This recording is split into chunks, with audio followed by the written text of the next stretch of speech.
Tuan Yang Ketua, dalam siri lebat urus mengenai rang undang-undang ini, saya telah menyatakan beberapa pandangan saya. Antaranya ialah saya telah meminta kerajaan mengkaji semula definisi lompat parti.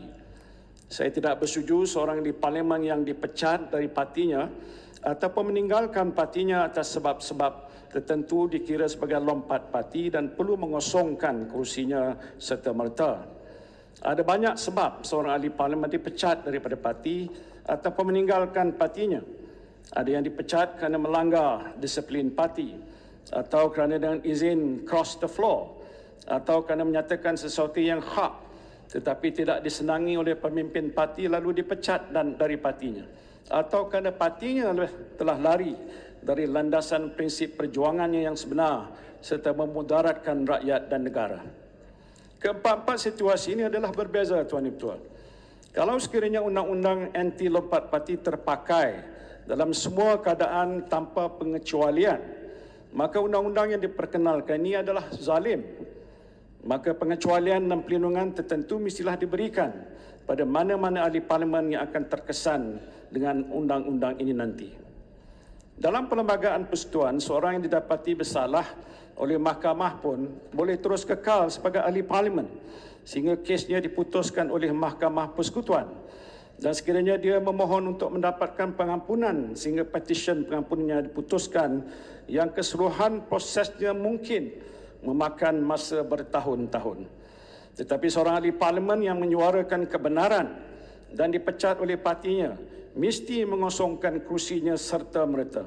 Tidak ada ruang untuk ahli parlimen ini mencabar keputusan parti di mahkamah kerana adanya ouster clause dalam Seksyen 18C Akta Pertubuhan 1966. Rayuan hanya boleh dibuat kepada Majlis Tertinggi Parti yang tentunya akan dikawal oleh pemimpin-pemimpin parti. Adakah ini adil?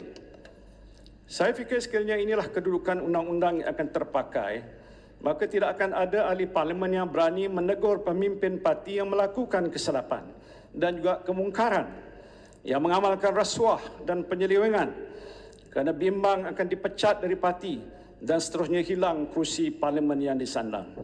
Ini akan menjadi suatu titik hitam dalam sejarah amalan demokrasi di negara kita. Dengan izin, members of parliament who represent the will of the people will be muted and silenced by the cabal who controls a political party. We are putting the interest of a political party first before the people. Oleh demikian, Tuan Yang Ketua, sekiranya rang undang-undang ini diluluskan oleh Dewan Yang Mulia ini, saya ingin mencadangkan supaya ouster clause dalam Seksyen 18C Akta Pertubuhan 1966 dikaji semula untuk memberikan ruang kepada ahli parlimen yang terkesan dengan undang-undang anti lompat parti mendapat keadilan di mahkamah sebelum beliau dikehendaki mengosongkan kursinya. Ini penting supaya mana-mana kerajaan yang memerintah pada masa akan datang tidak akan dengan sewenang-wenangnya menggunakan undang-undang anti lompat parti yang boleh dipinda dengan sokongan majoriti mudah bagi mendiskriminasi mana-mana ahli parlimen. Dan saya menyokong ianya dibawa ke sebuah jawatan kuasa pilihan khas. Pindaan pada perkara 10 Perlembagaan Persekutuan mestilah jelas maksudnya, iaitu untuk membuat sekatan hanya ke atas ahli parlimen yang merupakan ahli sebuah parti politik untuk meninggalkan partinya dan menyertai sebuah parti lain. Pindaan ini tidak boleh merangkumi perkara-perkara yang lain. Ia boleh dikira menyekat kebebasan berpersatuan ahli-ahli parlimen dan ahli-ahli Dewan Undangan Negeri yang dibenarkan oleh perlembagaan dan undang-undang.